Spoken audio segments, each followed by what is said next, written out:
आइए आज हम आपको बताएंगे बहुउद्देशीय परियोजना। बहुउद्देशीय भारत की बहुउद्देशीय परियोजनाएं होती हैं।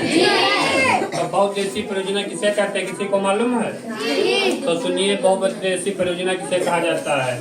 तो ऐसी कोई परियोजना जिसके बहुत सारे उद्देश्य होते हैं उसे बहुउद्देशीय परियोजना कहते हैं। जैसे जब बांध बनाए जाते हैं नदी पर, तो उनका उद्देश्य सिर्फ बांध बनाकर बाढ़ को रोकना नहीं होता, उनका उद्देश्य यह भी होता है कि जो बांध बने उनसे बिजली का उत्पादन किया जाए और जो बाढ़ पीड़ित क्षेत्र हैं उनसे बचाया जाए और उसमें मछली पालन किया जाए और जल विद्युत ऊर्जा उत्पादित की जाए।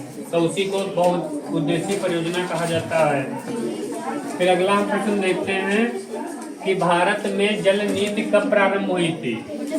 तो जो भारत में जल नीति प्रारंभ हुई थी तो पहली बार प्रारंभ हुई थी 1987 में।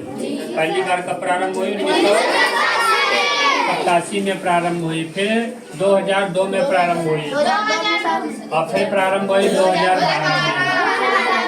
तो भारत में जल नीति कब प्रारंभ हुई थी? तो 2012 है, 2002 है। पहली बार कब प्रारंभ हुई? तो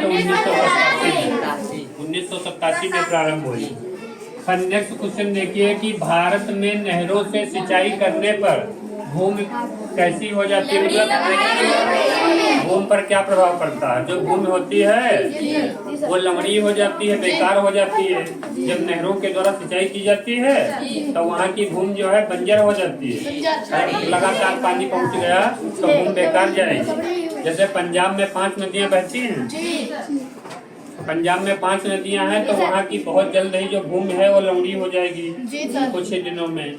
और उत्तर प्रदेश में नहरों के द्वारा सर्वाधिक सिंचाई होती है, तो भूमि लवणीय हो जाएगी, इससे भूमि बेकार हो जाएगी। भूमि का जो पीएच मान है पैमाना 6 से 7 होना चाहिए।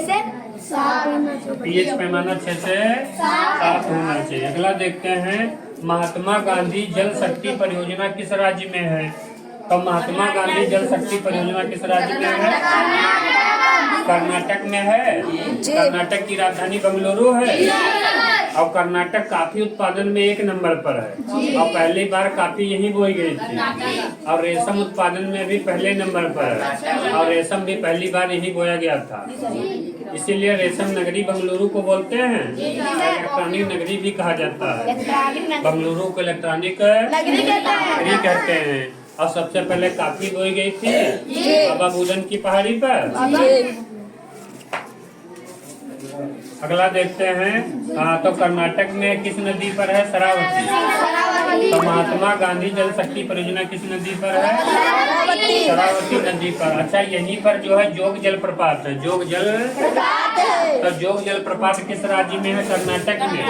किस नदी पर है? तो शरावती नदी पर। फिर अगला देखिए, कुरनूल कुडप्पा नहर किस नदी से निकाली गई है? तो कुरनूल कुडप्पा जो नहर है वो तुंगभद्रा नदी से निकाली गई है। किस नदी से? ये जो तुंगभद्रा नदी है कर्नाटक में बहती है, वही पर नदी है, यहीं से कुरनूल कुडप्पा नहर निकाली गई। फिर नेक्स्ट है कि काकरा पार परियोजना किस नदी पर है?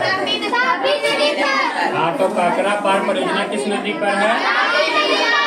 तो तापी नदी पर है।